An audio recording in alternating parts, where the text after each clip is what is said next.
Hey. Welcome back to Cash Therapy. Quick question. Why is everyone arguing about whether the gun is loaded? Yeah. When nobody is asking who's going to clean up the mess afterward. Today, we're not talking about the bubble. Yeah. We're talking about the bill. Yeah. And who's going to pay for it. Yeah. Let's check it out.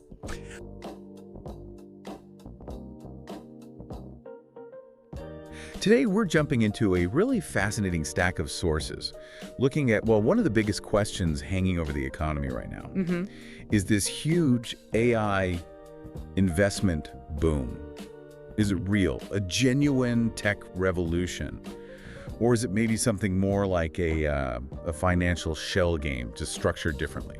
It's definitely the right question to be asking. And look, our goal here today isn't just to rehash the usual market chatter. Right. You know, everyone's arguing, is NVIDIA selling shovels? Is there even any gold? That kind of thing. Our sources basically say that debate, it's mostly a distraction. A distraction from what? From the precedent. From the actual structure of the financial risk, we really need to look at who is set up to take the hit when things go south. Where's the pain designed to land? Okay, so the sources are suggesting that this whole public debate, bubble or no bubble, look at the graph. It's like the magician's misdirection. Exactly. It keeps our eyes off the real mechanics. Yeah. One writer put it really well, saying the real stress isn't just fearing a crash anymore. It's the exhaustion of knowing the game is rigged. That hits hard, that exhaustion. It's a crucial difference, isn't it? We're not really asking if it'll pop. We're asking who built their house downstream, and more importantly, who made sure they had the only insurance policy. The analysis we're looking at is, frankly, deeply cynical. But grounded. But grounded. It bases that cynicism in history, specifically the 2008 financial crisis playbook. Okay, 2008. But before we dive deep into that history, there's this immediate signal, almost a symptom of that exhaustion you mentioned. I loved this user comment about the Jim Cramer paradox. Oh, that was perfect. Just perfect financial dark humor, wasn't it? Explain it. Well, the user basically said the arguments for and against the AI boom being real, they're kind of pretty even structurally. Because on one hand, you have all this evidence pointing towards a bubble, the crazy valuations, the speed. But on the other hand, you have the fact that Jim Cramer is also saying it's a bubble. Yeah. So they cancel each other out. It's like this self-canceling noise. It just shows how tired everyone is of this whole predictable boom-bust debate cycle. That humor definitely gets dark quickly, though, when we pivot to the actual precedent. The sources argue that let's call them informed investors, the elites, they didn't learn about caution in 2008. No, they learned about extraction. They learned the 2008 playbook. Okay, lay out the playbook according to these sources. Right, so think back, 2008. The sources remind us, folks on the inside knew they were juggling garbage mortgage derivatives. It was a game of hot potato. And when the music stopped? They didn't really panic, not collectively. They just held out their hands, waited for the government to step in, which it did. Now, hold on. Some people push back there. They say, wait, institutions did fail. There were forced mergers.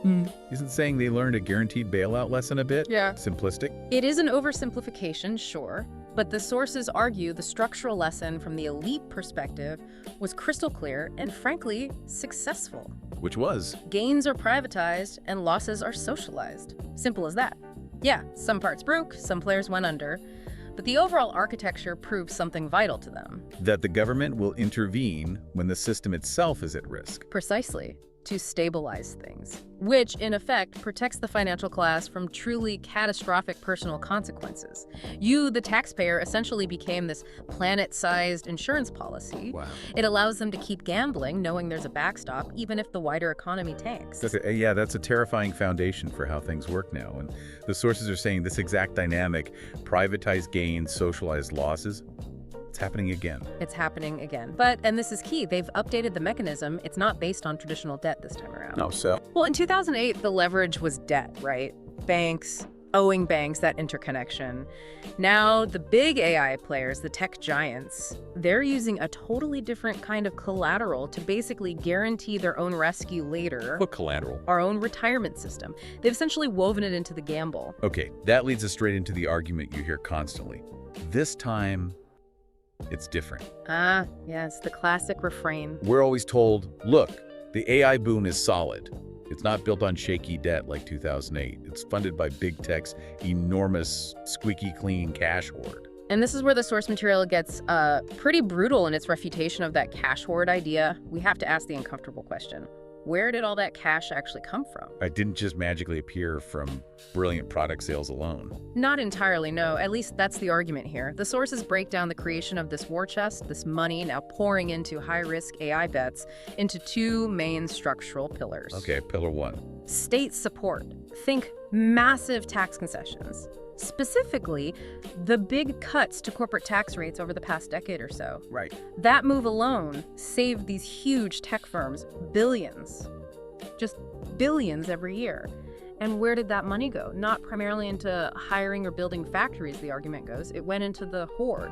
So pillar one is essentially public money, just foregone revenue. What's pillar two? Pillar two is, well, cutting human costs, labor displacement. We've seen wave after wave of layoffs across big tech, right? Thousands and thousands of people, often right when they announce some new AI initiative. Exactly. Cut the workforce, slash those operational costs, and then funnel the savings directly into these big speculative AI projects. It feels like a loop. Get tax breaks, cut jobs, then say we need this money saved from tax breaks and job cuts to build the AI that will replace the jobs we just cut. It's a strange loop, isn't it? Especially when, as one user pointed out quite sharply, these multi-billion-dollar AI models still struggle with basic tasks. You know, they can't even replace fast food workers reliably and are famous for hallucinations. So there's this huge contradiction. They build the cash hoard using public policy levers and by cutting human costs.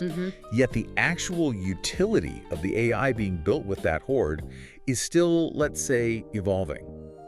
The source calls their avoidance of traditional debt the real chef's kiss of this whole scam. Because it sidesteps the old tripwires, right? No obvious debt bomb ticking, no direct bank oversight in the same way. But crucially, they haven't avoided the need for a safety net. They've just engineered a new kind of safety net. And that new safety net, that's the core of it. Section 3 in our sources calls it the too big to fail cancer, but like updated for this century. Yeah, it's a key comparison. In 2008, banks were too big to fail because they were all tangled up in debt with each other. If one went down, it pulled others down. Oh, down the effect. Interconnection through debt. But now think about the Magnificent Seven, these giant tech companies leading the AI charge. If one of them collapses, they don't necessarily owe huge sums to other banks in the same way. So why would they be considered too big to fail this time? What's the leverage? That's exactly what I want to understand. If it's not the old web of loans, what is the collateral they're holding over the system? The collateral is you, the average person saving for retirement. One commenter at John Dorian 2670 really nailed the thesis here. What did they say? That these huge tech companies, the big AI players, they now make up massive, outsized portions of the most common passive investment tools out there. Like what specifically? We're talking index funds. Think the S&P 500. And because of that, they dominate almost every single 401k, every IRA, every public pension fund in the country. Wait, hang on. Let's really pull that apart. Because most regular savers, people like you listening, are told, put your money in an S&P 500 index fund. It's safe, it's diversified. The standard advice, yeah. Are you saying that by following that standard safe advice, we're actually neck deep in the volatility of this potential AI bubble? That's precisely the argument. If you're listening and thinking, oh, I dodged that bullet, I didn't buy those crazy AI stocks, well, think again. Because the Magnificent Seven, due to their sheer size, their market cap, they are the S&P 500 now to a huge degree, they have such a heavy weighting, your diversified index fund isn't really that diversified anymore. It's functionally become a massive, concentrated bet on the continued stratospheric success of just a handful of companies. Companies pouring their tax cut and layoff-funded cash into speculative AI. Exactly. That feels like the real aha moment here. You didn't choose the gamble, but your retirement savings are now implicitly backing it. So those tech giants, those AI leaders, suddenly see their valuations crumble. The entire S&P 500 takes a nosedive. And when the S&P 500 plummets, what goes with it? Most of America's retirement wealth, public pensions, everything. That is the new collateral. That's the leverage. These companies aren't too big to fail because they owe money to banks. They're too big to fail because they have effectively taken the entire public pension system hostage. Wow. Just wow. They've turned our collective retirement security into their implicit insurance policy. That completely changes the game for sophisticated investors, doesn't it? It flips the whole incentive structure on its head. The sources argue the calculation for the smart money isn't really about will this specific AI actually work and make profit. anymore. What is it then?